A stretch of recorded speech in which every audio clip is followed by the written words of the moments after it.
Muy buenas tardes. El día de hoy voy a hablarle de la distribución en planta. Mi grupo está conformado por Sebastián Pesotti y mi persona.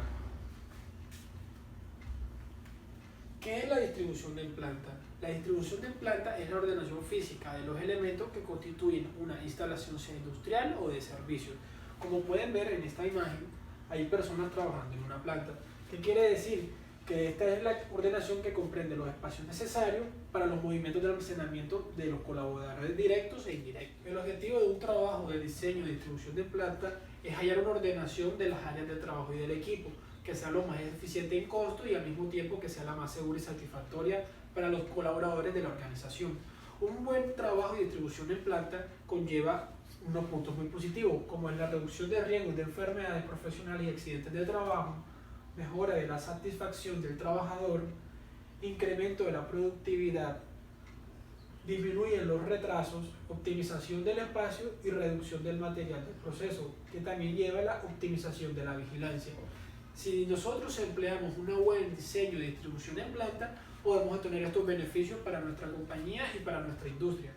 Bueno, hoy en día se ven 8 casos de factores que afectan la producción en planta, pero mucho antes se pensaba que la poca capacidad afectaba primordialmente la distribución en planta.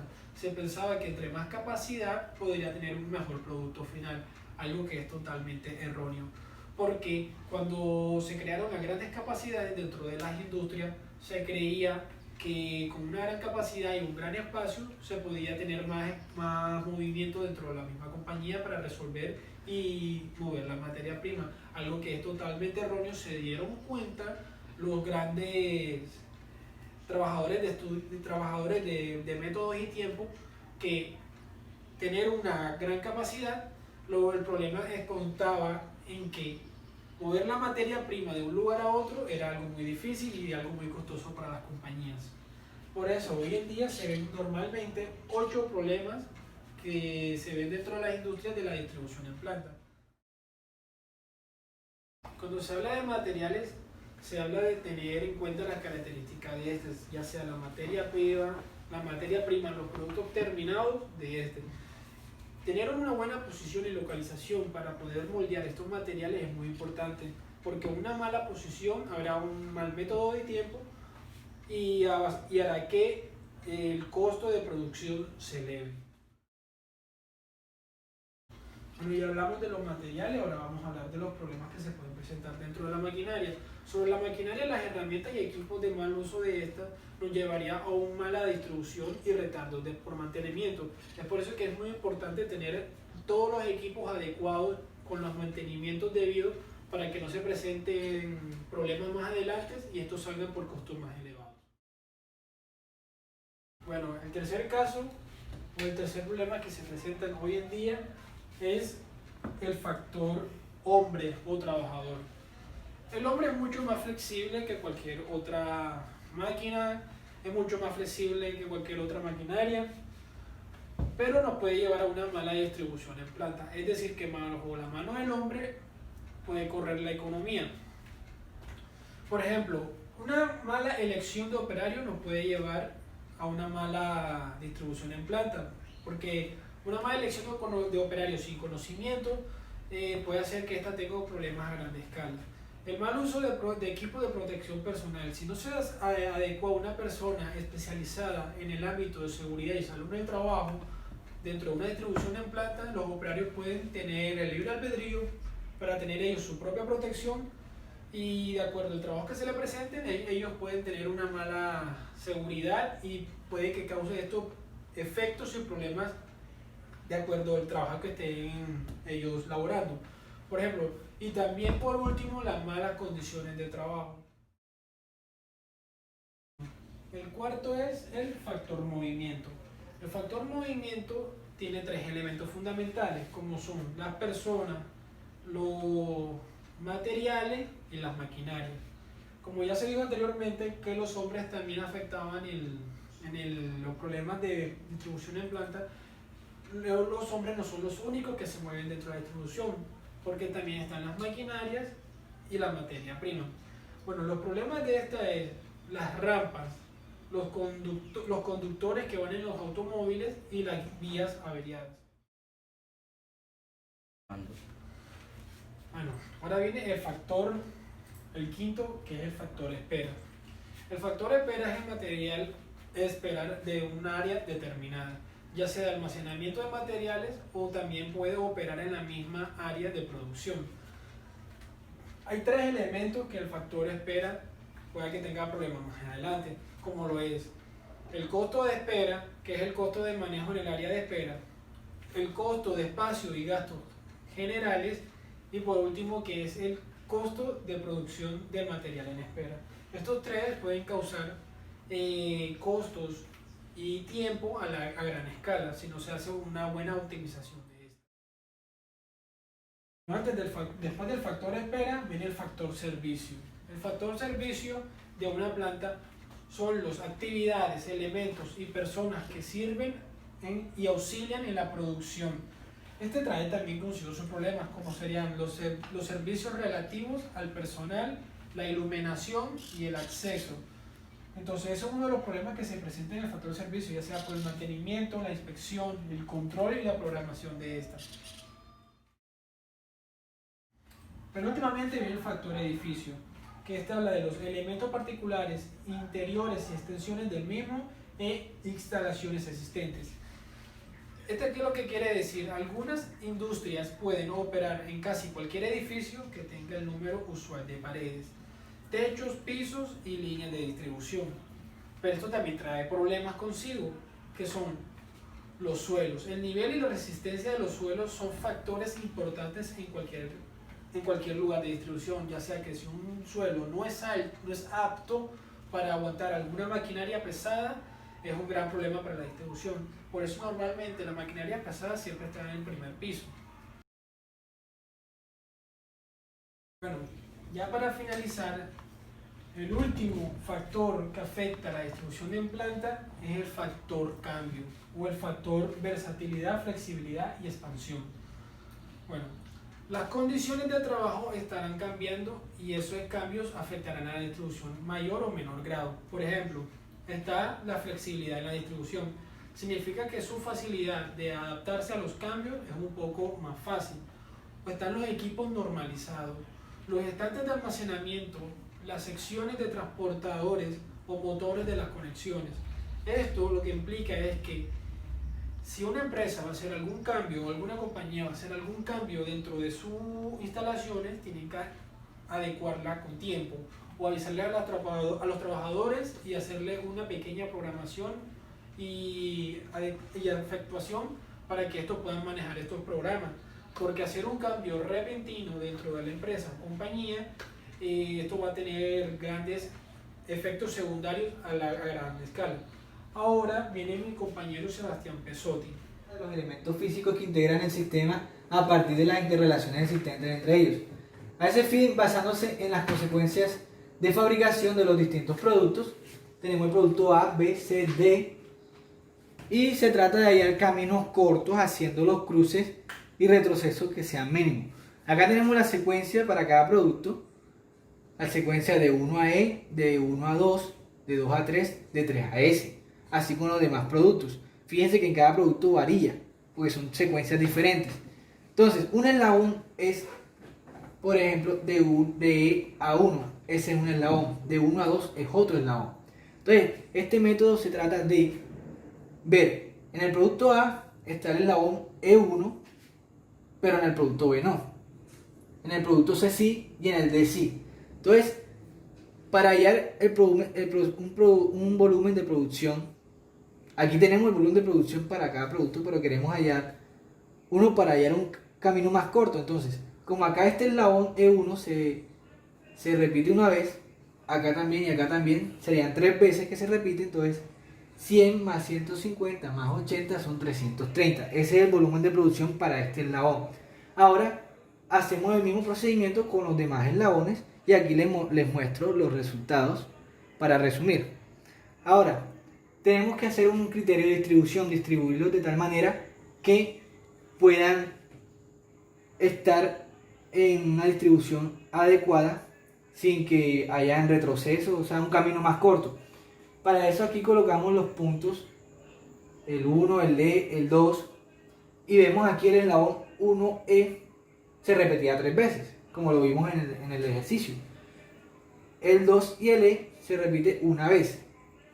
Entonces, para cada punto hacemos la sumatoria de el eslabón E conecta con E2 y E1.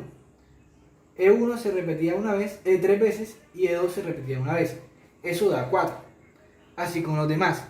El punto 2, aquí con 1, 2 eran 2 veces, 3, 2 es 3 veces, 4, 2 es 2 veces. Eso da 8. Así con los demás. Y nos toca ordenar de mayor número de interacción a menor número de interacción. El mayor número de interacción es 3, que tiene 10.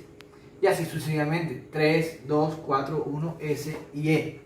Hacemos el primer análisis. Este primer análisis lo distribuimos de esta manera, pero vemos que hay un eslabón S3 y miren S por acá y 3 por acá. No están conectados y sabemos que hay una interacción. Entonces hacemos un segundo análisis, distribuimos de tal manera que quedan de esta forma y sigue habiendo el problema con 3 y S. Que aquí está 3 y aquí está S y tienen una interacción y no se pueden comunicar. Hay que buscar la forma de hacer una distribución que sí se conecten todos. Hacemos una distribución final y nos queda de esta manera. Fíjense que ya S y 3 están conectadas con sus 3 interacciones. Lo mismo todas. Ya las que no tienen interacciones no importan estas flechas porque no tienen interacciones con nada. Y así queda la distribución final. ¿Por qué entre 4? Porque el número de interacción D era 4, como les expliqué anteriormente. Lo mismo con los demás. Ahora les hablo sobre el método de localización de plantas. El método de localización de plantas es un algoritmo cuantitativo de localización de plantas que tiene como objetivo evaluar entre diversas opciones qué sitio ofrece las mejores condiciones para instalar una planta, basándose en 3 factores: el factor crítico, objetivo y subjetivo. Vamos a hallar primero los valores críticos. Estos valores son claves para el funcionamiento de la organización. Su clasificación es binaria, es decir, que es 1 o 0. Se clasifican en energía eléctrica, mano de obra, materia prima y seguridad. El factor crítico se halla multiplicando cada uno de ellos. Cabe destacar que si alguno de estos es 0, pues todo es 0, el factor crítico es 0. Pero si todos son 1, el factor crítico vendría siendo 1. Ahora, el factor objetivo son los costos mensuales o anuales más importantes ocasionados al establecerse una industria y se clasifican como costo del lote, costo del mantenimiento, costo de construcción, costo de materia prima y ya. Ahora los factores subjetivos, estos son los factores de tipo cualitativo, pero que afectan significativamente el funcionamiento de la empresa. Su calificación es en porcentaje. Se clasifican en impacto ambiental, clima social, servicios comunitarios, hospitales, bomberos, policías, entre otros. Ahora, les mostraré un ejemplo. En el siguiente ejemplo, en un proyecto se han identificado 4 localizaciones tentativas. En todas ellas los costos del lote, mantenimiento y materia prima y construcción son diferentes, como vemos acá, los diferentes costos. El siguiente tabulado representa los costos asociados y la calificación de los factores críticos. Aquí vemos los factores críticos, todos son 1 excepto en C, que aquí el factor crítico en la materia prima es 0. Lo correspondiente ahora es calcular el valor relativo del factor objetivo. Ya tenemos los factores críticos, ahora los factores objetivos. Queda la fórmula de esta manera. Para hallar el factor objetivo de la ciudad A, aplicamos esta fórmula donde 1082 es el total de los costos para la ciudad A. Y ya lo demás lo tenemos aquí en la tabla con las demás ciudades y nos da un factor objetivo para A de 0.2414. Lo mismo con las ciudades restantes. Bueno, al al ser siempre la suma de los factores objetivos igual a 1, el valor que asume cada uno de ellos es siempre un término relativo entre las distintas alternativas de localización. En el siguiente paso ahora vamos a determinar los factores subjetivos. El carácter subjetivo de los factores de orden cualitativo hace necesario asignar una medida de comparación que valore los distintos factores. Por ejemplo, acá colocamos deficiente, bueno, excelente y una ponderación para disponibilidad de mano de obra, servicios comunitarios, clima social, impacto social, y toda esta ponderación tiene que dar 100%. En deficiente, bueno, excelente, en este ejemplo lo asignamos de esa manera para cada uno de esos factores subjetivos. Entonces lo siguiente es hacer que cada ciudad tenga una ponderación dependiendo si es deficiente, bueno o excelente. Aquí vemos que la ciudad A la valoraron como bueno, 15%, la B también, la ciudad C le colocamos excelente y la ciudad D 15%, bueno. Lo mismo con los demás, servicios comunitarios, clima social, impacto social. Al dar esa determinación de valores de factores subjetivos, tenemos el total de cada ciudad, que ese ya sería el factor subjetivo total. Por ejemplo, para la ciudad A es 53%. En el siguiente paso, hacemos la combinación de factores críticos, objetivos y subjetivos con la siguiente fórmula de este algoritmo, donde alfa, cogemos que alfa es la confiabilidad, un nivel de confiabilidad del 80%, y reemplazamos los valores en esta primera fórmula y queda de la siguiente manera. El factor crítico, 1 para A, cabe destacar que es para A. El 0,24 es el factor objetivo que nos dio en lo que expliqué anteriormente. 0,8 es el nivel de confianza. Y colocamos los demás datos. El 0,53 lo expliqué anteriormente, que es el factor subjetivo. Esto nos da un indicador de localización para la ciudad A de 0,2991. Y así aplicamos con las demás ciudades. Aquí tenemos los indicadores de localización. Podemos decir, como resumen, como conclusión, que el mayor índice de localización es de la ciudad D, de 0.3177, y lo cogemos como el más viable. Les voy a explicar otro método, que es el balanceo de líneas. El objetivo fundamental de un balanceo de líneas corresponde a igualar los tiempos de trabajo en todas las estaciones del proceso. Establecer una línea de producción balanceada requiere que una juiciosa consecución de datos, aplicación teórica, movimiento de recursos e incluso inversiones económicas. Por ende, vale la pena considerar una serie de condiciones que limitan el alcance de un balanceo de línea, dado que no todo proceso justifica la aplicación de un estudio del equilibrio de los tiempos entre estaciones, tales como la cantidad y la continuidad. La cantidad es el volumen o cantidad de la producción que debe ser suficiente para cubrir la preparación de una línea. Es decir, que debe considerarse el costo de preparación de la línea y el ahorro que ella tendría aplicado al volumen proyectado de la producción. Y la continuidad debe tomarse medidas de gestión que permitan asegurar un aprovisionamiento continuo de materiales, insumos, piezas y subensambles. Ahora les voy a explicar un ejemplo de balanceo de líneas. Tenemos este ejemplo. Asumamos que un proceso cualquiera se requiere de 4 operaciones: una de corte, una de pegado, una de empaque y una de secado. Tenemos que tener en cuenta estas variables de esta formulación: minuto total del operario, ciclo de control, número de operarios, total de minutos por línea, porcentaje de balance, entre los demás. Ahí están las operaciones. Ahora nos vamos a nuestro tabulador inicial, que es la descripción de cada operación y el tiempo de cada interacción, el número de operarios. Para cortar un solo operario y el tiempo de demora es 2 minutos. Acá están los valores que hallamos con la tabla anterior.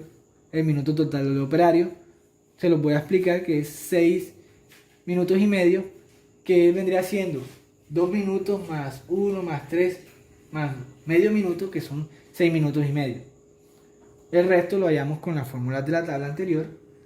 El número de operarios es obvio, 4 operarios. Y bueno, ahora hay que optimizar el proceso. ¿De qué manera? Ahora se lo voy a explicar. ¿Qué hicimos acá?